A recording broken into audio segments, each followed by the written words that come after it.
La historia de Farlap es única en la hípica mundial. Este legendario caballo de carreras australiano ganó numerosas competiciones. Pese a encontrarse un camino lleno de adversidades, su desarrollo dentro y fuera de las pistas fue de menos a más, superando todos los obstáculos, consiguiendo victorias extraordinarias, y su simpatía lo convirtieron en un supercaballo que tiene un hueco entre los mejores de la historia. Durante los años de la Gran Depresión, el relato vivo de sus hazañas despertaba pasiones, cautivó al público forjándose una multitud de acérrimos seguidores, convirtiéndose en una celebridad equina.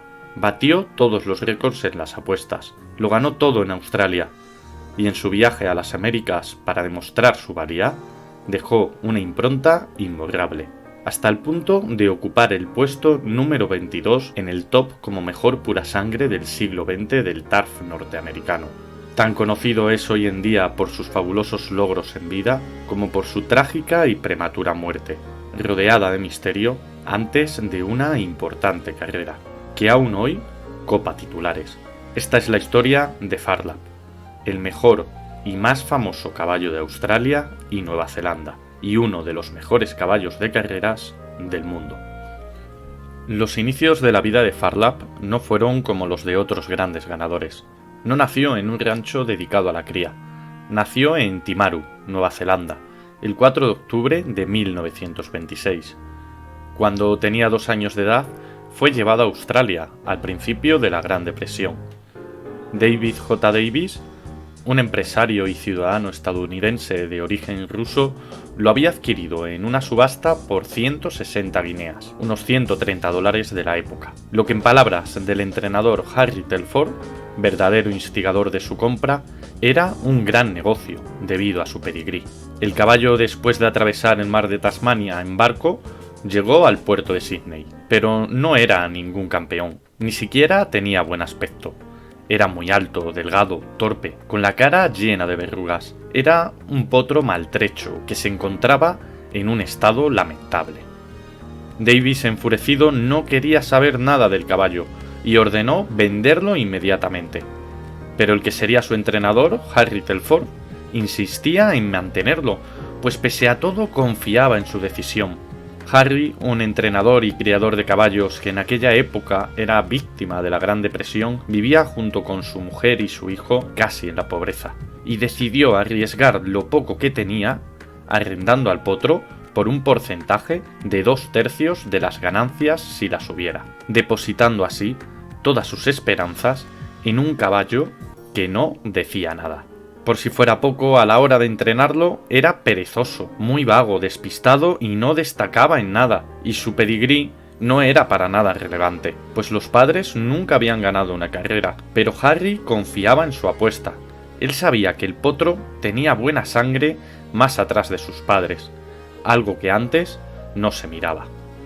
Así fue como este entrenador se involucró al máximo para entrenarlo y sacar lo mejor del purasangre. Lo entrenó en condiciones duras, haciéndole subir dunas interminables para fortalecer sus patas. Duros entrenamientos que lo llevaban a la extenuación al final del día, pero que forjaron su carácter.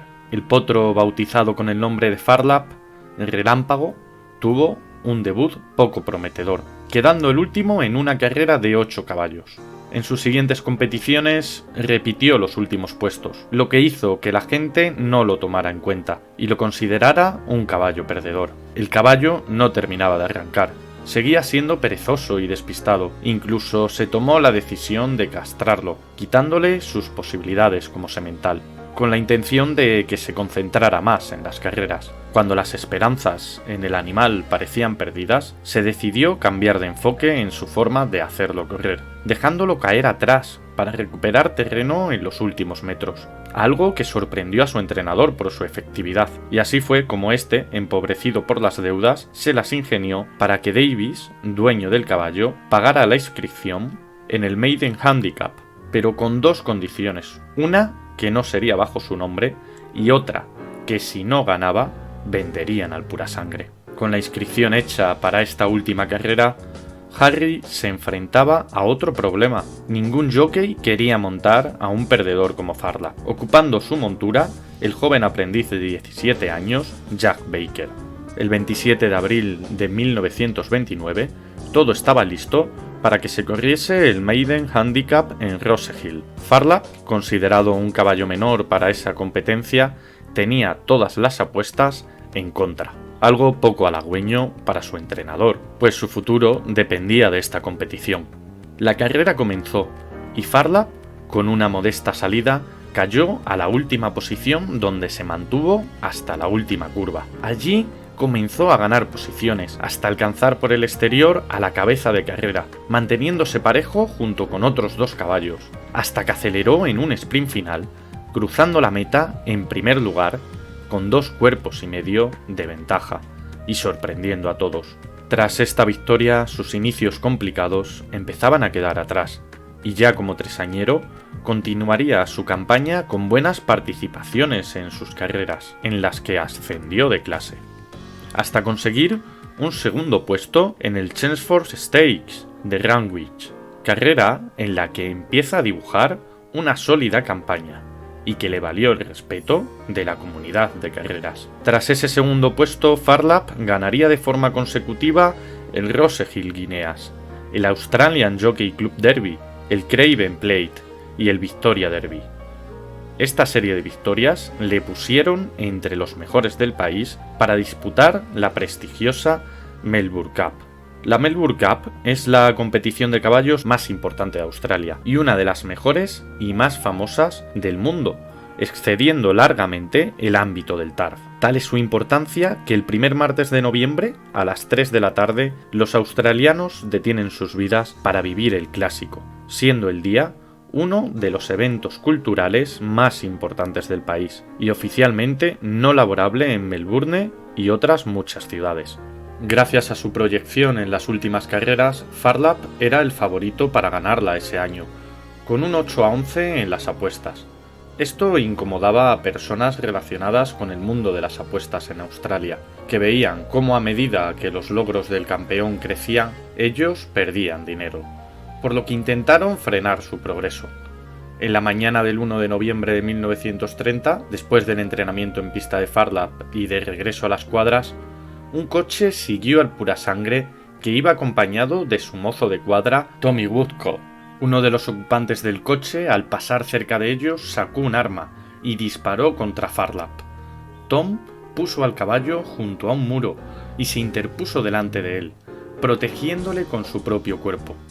Milagrosamente, ambos resultaron ilesos, y el intento de asesinato del campeón fue frustrado, teniendo que ponerle protección las 24 horas desde ese momento. Pese a este suceso, 3 días después, Farlap participaría en la Melbourne Cup, una competición en la que ese año asistirían más de 100.000 personas y en la que partía como favorito, pese a llevar el peso más alto, 62,5 kilos, 4 kilos más que cualquier otro caballo de 4 años en adelante que hubiera corrido la copa. Gentes venidas de todos los rincones de Australia y de todas las clases sociales querían presenciar a la sensación del momento en el evento más importante y ver si podría hacer historia. El día de la carrera, con todos los caballos ya preparados para correr, Farlap no aparecía y la carrera se tuvo que retrasar para esperarlo. Por el miedo de sufrir un nuevo atentado, se ocultó al purasangre en un lugar seguro y alejado del hipódromo. Pero una avería en su transporte había atrasado su llegada. Cuando por fin apareció en el paddock, con su brillante piel rojiza y su gran altura, el público rompió en aplausos. Había llegado el gran campeón. Los caballos se alinearon para la salida. Farlap era montado por Jim Peake y vestía de rojo con las mangas blancas y negras. Por delante, 3.200 metros de césped y una de las carreras más importantes del mundo, que pondría a su vencedor dentro de los mejores en el panorama internacional. Las cuerdas se alzaron y comenzó la carrera. Caballos como Second Wind y Caradale ocuparon la cabeza de carrera, mientras Farlap, muy por detrás, parecía quedarse fuera, en lo que muchos veían que el caballo maravilloso se había quedado sin fuerzas, llegando a caer el último. Pero Farlap, apodado también el Terror Rojo, como tantos otros purasangres clásicos de la historia, venía siempre de finales.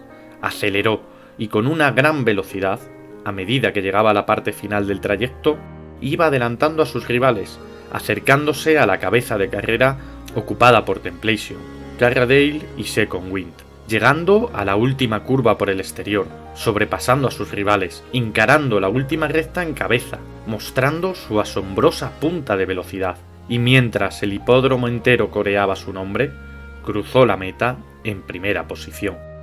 Pese a todas las adversidades y el recelo de la alta sociedad, el mundo veía cómo un caballo menor y sin apenas pedigrí se alzaba con la victoria en la prestigiosa Melbourne Cup de 1930. Se había convertido no solo en un gran campeón, era el símbolo y el corazón de una nación, que veían con esperanza cómo, a pesar de los inconvenientes y con esfuerzo, se podían conseguir grandes logros. Phar Lap seguiría cosechando victorias de manera consecutiva, y aunque tuvo alguna pequeña lesión por el camino y siempre era el que más peso cargaba, nada lo frenaba. Lo ganaba todo. Algunos purasangres del momento se iban a Nueva Zelanda para no competir con él. Las casas de apuestas no recibían apuestas a favor de Phar Lap. Entre 1930 y 1931 ganó 14 carreras consecutivas. En este tiempo, su descubridor y entrenador Telford, que había terminado su contrato de arrendamiento del caballo por 3 años, había ganado tanto dinero con él que se convirtió en copropietario del mismo. Phar Lap continuaba ganando, pese a que cada vez le incrementaban el peso. Nunca antes un caballo había competido y ganado con tanta carga de peso, pero esto empezaba a afectar al estado del caballo, que además ganaba cada vez con más dificultad. Con todo, se acercaba la Melbourne Cup de 1931 y le asignaron 10 y 10 de peso, lo que supondría que Phar Lap, en el caso de competir, tendría que cargar con 68 kilos. Nunca en ningún sitio un caballo había cargado tanto peso para una carrera de 3.200 metros, una maniobra que, más que para igualar la competición, muchos veían en una manera de acabar con el gran campeón, pues incluso podría provocarle la muerte. Los dueños de Phar Lap, ante esta situación tan abusiva que ponía en riesgo a su caballo, intentaron borrar su inscripción de la Melbourne Cup, pero los organizadores de las carreras de caballos de Australia negaron esta posibilidad por no ser razón suficiente, y advirtiendo que si no corría, los propietarios Davids y Telford no podrían inscribir a sus caballos en futuras carreras oficiales de Australia.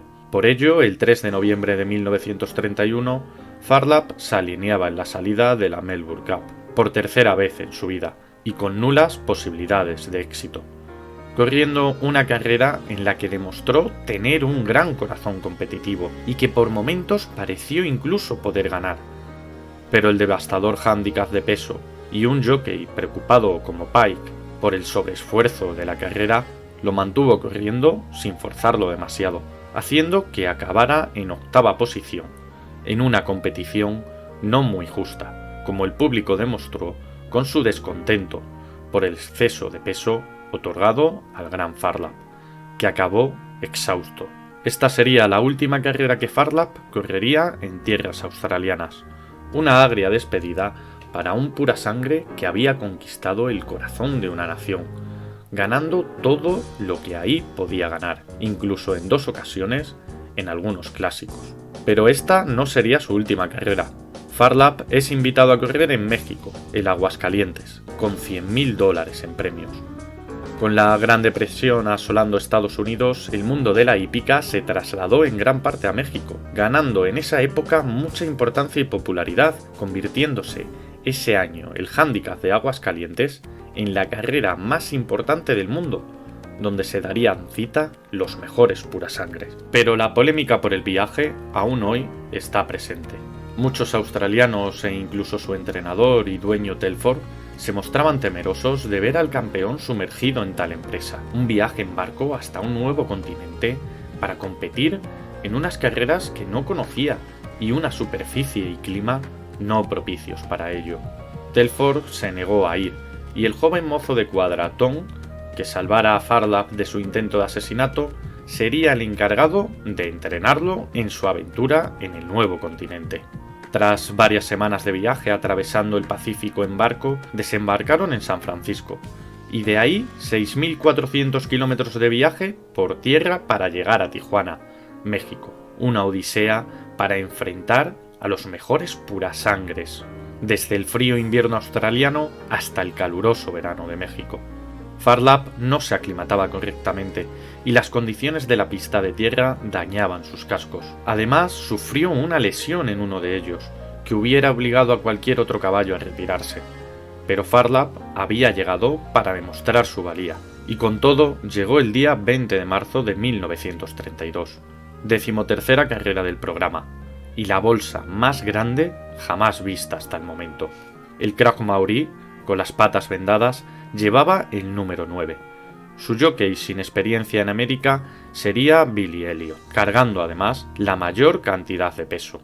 Incluso llegaron rumores de que los jinetes rivales habían recibido instrucciones de empujar al Terror Rojo contra los palos.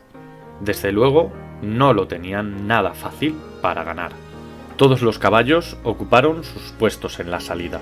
Purasangres ganadores de grado 1, como Spanish Place, Diana Boy, Joe Flores, Bahamas o Dr. Freeman, eran grandes rivales que podían alzarse con la victoria. El handicap de Aguascalientes comenzó. Por delante, más de 2.000 metros de pista. Farlap sale mal, cayendo último y quedando atrás desde el inicio. Joe Flores y Bahamas se ponen en cabeza. Para muchos, el Terror Maorí parecía no estar en forma y pensaban que le había pasado como a muchos otros caballos llegados del extranjero, en el que el clima y la pista los había superado. Pero Farlap no había viajado tanto para quedarse atrás, y cuando vio su momento, aceleró, llegando como un relámpago desde atrás, sobrepasando a sus rivales por el exterior, a pesar de recorrer más distancia por ir por fuera. Simplemente volaba, cogiendo a la cabeza de carrera con una muestra de velocidad no vista antes, enfrentándose al sprint con el caballo que iba en primer lugar, Diane Boy, y con la pata lesionada y ensangrentada, Farlap cruzaba la meta, ganando con 2 cuerpos de ventaja y estableciendo récord de pista, en una carrera fantástica, con una demostración de valentía y corazón sorprendentes, ganándose a todo el público presente. Esta sería la última carrera del Gran Farlap. Después de ganar, 2 semanas más tarde, mientras descansaba en Menlo Park, en California, preparando su gira por Estados Unidos, su inseparable mozo de cuadra, entrenador y amigo Tom, lo encontró la mañana del 5 de abril con fuertes dolores y fiebre alta. El caballo empeoró y pocas horas después, tras un intenso dolor, sufrió una hemorragia y con la cabeza en manos de Tom, murió.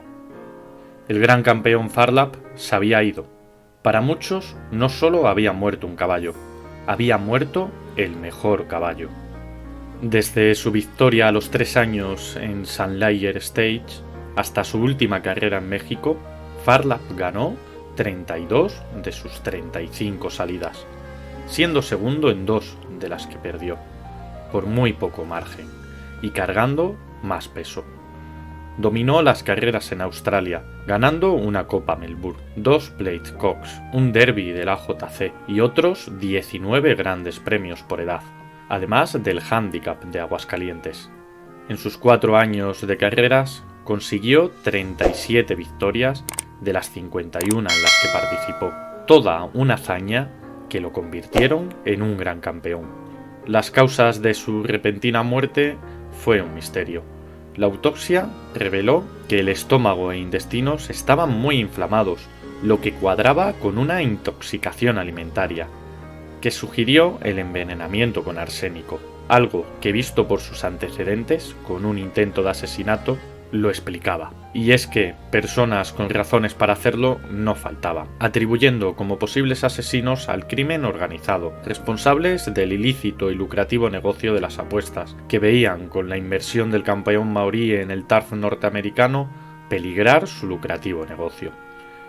No fue hasta 2006 cuando el estudio de las fibras de su pelo arrojaron altas cantidades de arsénico, probando este como causa de su muerte. Ahora bien, Que la intoxicación fuera involuntaria o deliberada para envenenarlo no se puede demostrar, aunque para muchos esta última es la razón más obvia.